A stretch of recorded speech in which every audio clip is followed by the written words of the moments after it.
This is Optimal Living Daily, episode 1392, How Meaningful is Your Life? By Kristine Klussman of KristineKlussman.com, and I'm Justin Malik. Welcome back to Optimal Living Daily, also known as the OLD podcast, where I read to you from some of the best blogs I can find and get permission from, covering self-help, minimalism, productivity, anything that I think is worth your time.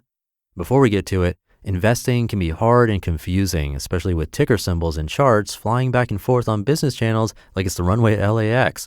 But why should something so important to your family's future be left up to the talking heads on CNBC?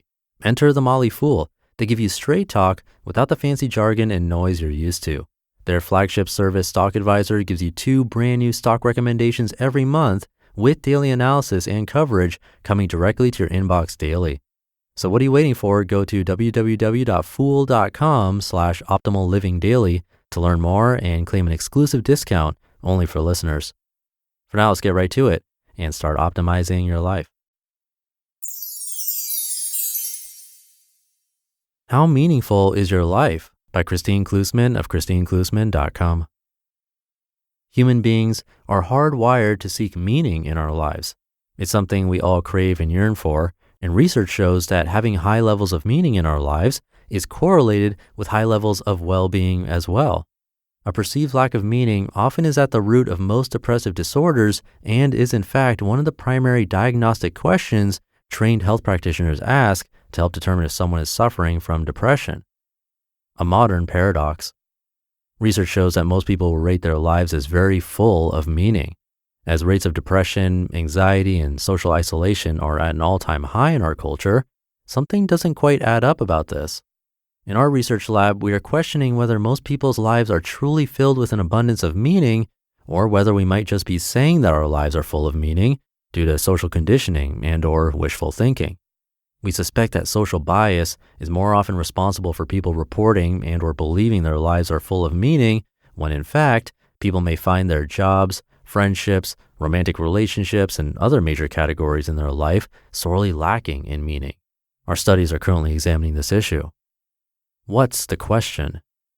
One of the major challenges with studying meaning and the way we are used to thinking about meaning in our own lives is that we typically pose the question in a very broad, simplistic way.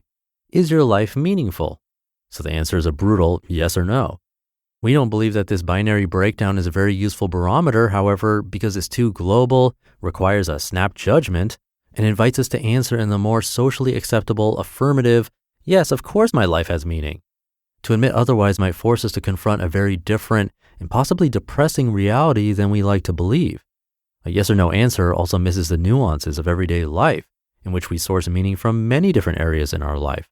In any given hour, on any given day, we can experience meaning at different levels depending on our activities. Assessing meaning in your own lives. Because of the relationship of meaning to well-being and the relationship between the lack of meaning and depression, it is critically important to take stock of your life in this regard. Honestly assess which parts of your life feel full of meaning and which do not. Even if you think your life is already full of meaning, specifically identifying your areas of strengths and weakness can help you sharpen your appreciation for the meaning that is there, as well as to cultivate meaning in areas you hadn't thought were rewarding. Area by area. We believe that in assessing meaning, it is best to consider each of the major areas of your life separately, rather than trying to do a global assessment.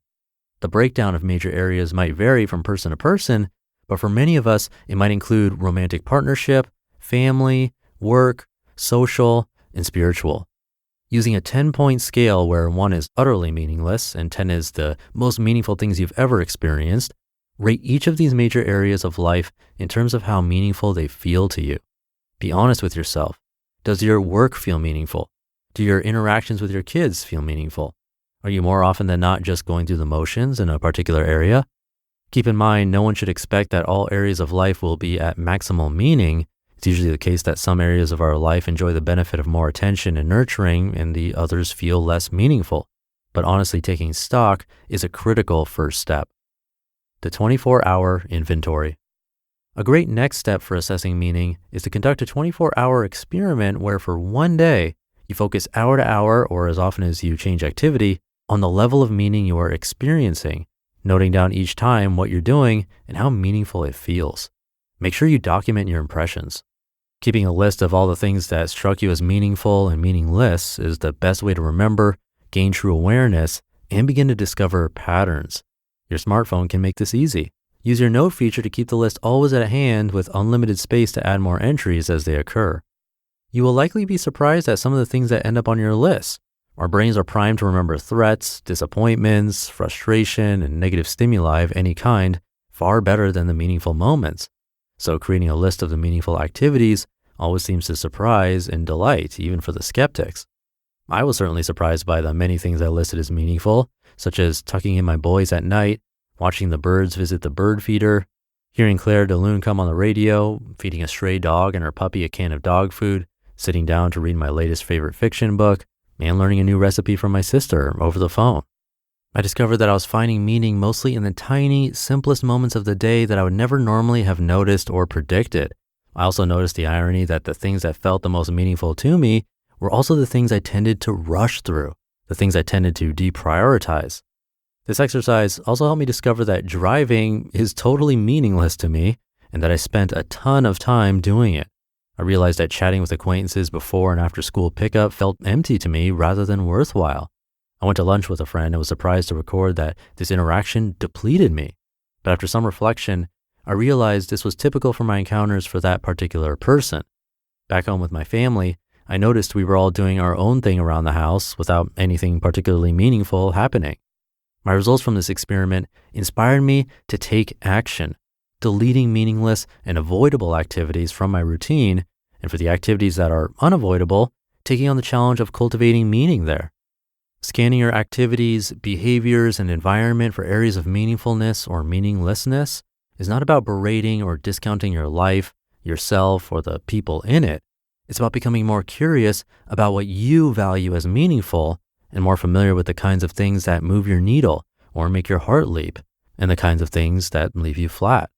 These discoveries are tremendous opportunities to optimize our lives and connect more deeply to the things we care about the most. For only when we realize something can we do something about it.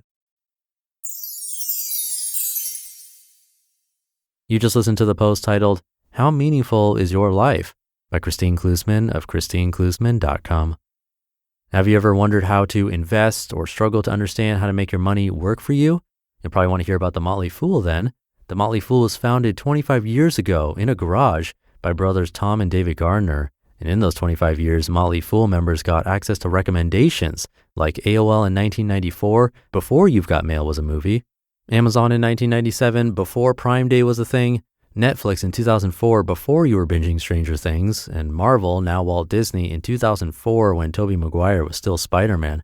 Every month, Tom and David each pick a stock and provide a deep dive and analysis exclusively for members of their Stock Advisor service.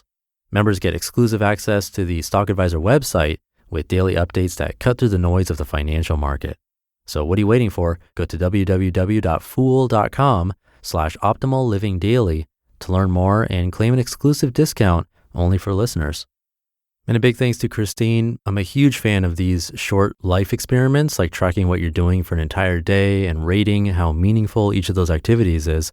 It'll definitely be enlightening. It reminds me of how I would track my mood every single day and write down what I did that day next to it. I know I found value in that, and kind of goes hand in hand with this experiment. Definitely let me know if you try it out and how it goes. I'll leave it at that. Hope you're having a great day. Thank you for being here and listening to me and for subscribing to the show. And I'll be back tomorrow reading to you. So I'll see you there where your optimal life awaits.